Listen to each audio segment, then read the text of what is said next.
नमस्ते दोस्तों, यह वीडियो पेंटाकॉन की 3CT कंट्रोलर को स्मार्ट मोड में चलाने की सेटिंग को समझाने के लिए बनाया गया है। तो चलिए शुरू करते हैं।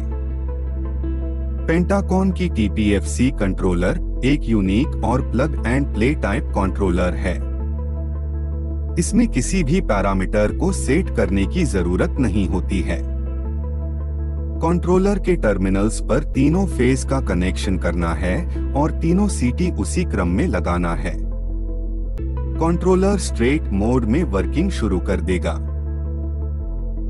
ज्यादातर कंडीशंस में स्ट्रेट मोड में पावर फैक्टर का रिजल्ट बहुत अच्छा रहता है, परंतु जहां पर लोड नियमित बदलता रहता है या जर्क लोड है या फिर वेल्डिंग सेट इत्यादि का लोड है तो कंट्रोलर को स्मार्ट मोड में ही चलाना बेहतर रहता है।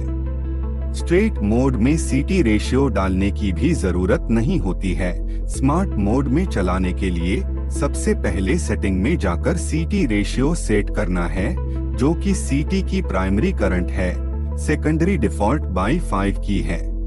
सीटी रेशियो सेट करने के लिए सबसे पहले सिलेक्ट एंटर बटन को 3 सेकंड के लिए प्रेस करना है। डिस्प्ले पर आएगा सिलेक्टेड फॉर सेटिंग और नो ब्लिंक करेगा। अब नेविगेशन बटन को दबाना है। स्क्रीन में नो यस में चेंज हो जाएगा। सिलेक्ट एंटर बटन को दबाने से सेटिंग में एंटर कर जाएंगे।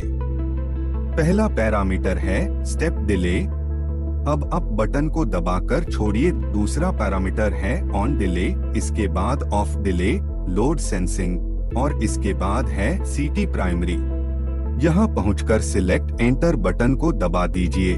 कर्सर नीचे सीटी वैल्यू पर आ जाएगा। नेविगेशन से डिजिट और अप या डाउन से डिजिट की वैल्यू चेंज की जा सकती है। सेव करने के लिए कर्सर को बाएं पर ले जाकर सिलेक्ट एंटर बटन को दबाकर छोड़ देना है।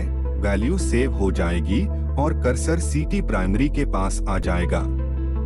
कोई और सेटिंग करनी हो तो अप या डाउन बटन से अगले पैरामीटर पर जाया जा सकता है और पहले बताए गए प्रोसेस को दोहराकर उसकी वैल्यू चेंज की जा सकती है। अब बाहर आने के लिए नेविगेशन बटन को एक बार दबा दीजिए। वापस डिस्प्ले पर पहुंच जाएंगे। अब यहाँ पर आपको कैपेसिटर का kVAR वैल्यू स्कैन करवाना है। इसे मैन्युअली भी फीड किया जा सकता है। मैन्युअली kVAR को फीड करने का तरीका आगे समझाएंगे। सबसे पहले सारा लोड बंद करवाना है। अगर चाहे तो कुछ परमानेंट लोड लगा भी रह सकता है, लेकिन कैपेसिटर स्कैनिंग के वक्त लोड में कोई चेंजिंग नहीं होनी चाहिए। अब पैनल की MCC भी ऑफ कर देते हैं। सिलेक्ट एंटर बटन को प्रेस करके रखना है और पैनल की MCC भी ऑन करना है। 8 सेकंड बाद स्क्रीन पर कैपेसिटर्स और स्कैनिंग डिस्प्ले पर आ जाएगा। अब एक एक कर सारे कैपेसिटर बैंक ऑन होंगे और ऑफ होंगे। एक बैंक के ऑन और ऑफ का कुल समय करीब 28 सेकंड का होगा। इस प्रकार 8 बैंक स्कैन करने में कुल 3 मिनट और 40 सेकंड का समय लगेगा। एक अच्छी प्रैक्टिस यह है कि जब एक एक कर कैपेसिटर बैंक ऑन और ऑफ हो रहा होगा तो क्लैंप मीटर से कैपेसिटर करंट को देखते रहे और नोट भी करते रहे। सारा स्कैनिंग के बाद स्क्रीन पर व्यू सेट kVAR आ जाएगा। सिलेक्ट एंटर बटन प्रेस करिए। 1 नंबर बैंक का kVAR शो होगा। अब नेविगेशन बटन को दबा कर सारे बैंक को खोल लेते हैं और फीड हुआ kVAR चेक करते हैं। अगर किसी बैंक की वैल्यू एम्पियर के हिसाब से गलत है तो उसे मैन्युअली सही किया जा सकता है। इसके लिए जिस बैंक पर एरो है उसे अप या डाउन बटन से बढ़ाया या घटाया जा सकता है। सारी वैल्यू ठीक होने पर सिलेक्ट एंटर बटन दबाकर सेव कर लेंगे। मैन्युअली कैपेसिटर kVAR फीड करने के लिए नेविगेशन बटन को दबाकर व्यू सेट kVAR पर पहुंचते हैं। सिलेक्ट एंटर बटन को दबाकर छोड़ने से पहला बैंक खुल जाता है।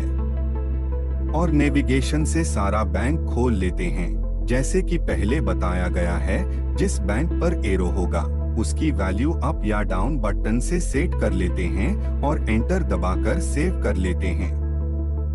मैन्युअली कैपेसिटर केवीएआर वैल्यू फीड करने के लिए कैपेसिटर के ऊपर लिखा केवीएआर के अलावा करंट को मापकर और वैल्यू निकालकर फीड करना चाहिए। अब स्विचिंग मोड को बदलना है। इसके लिए सिलेक्ट एंटर से सेटिंग में जाकर यस करके अप या डाउन बटन से सेट मोड पर पहुंचना है।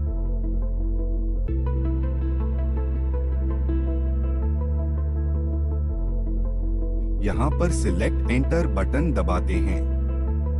पहले जिस मोड में चल रहा था वह लिखा हुआ आ जाएगा।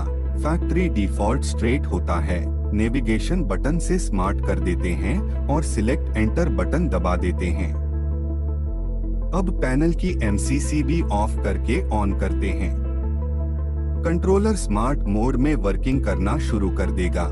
वापस स्ट्रेट मोड में सेट करने के लिए सेट मोड में जाकर स्ट्रेट चुनना होता है और पैनल की एमसीसी को ऑफ करके ऑन करना होता है। उम्मीद है कि यह वीडियो आपके लिए मददगार साबित होगा। थैंक यू, धन्यवाद।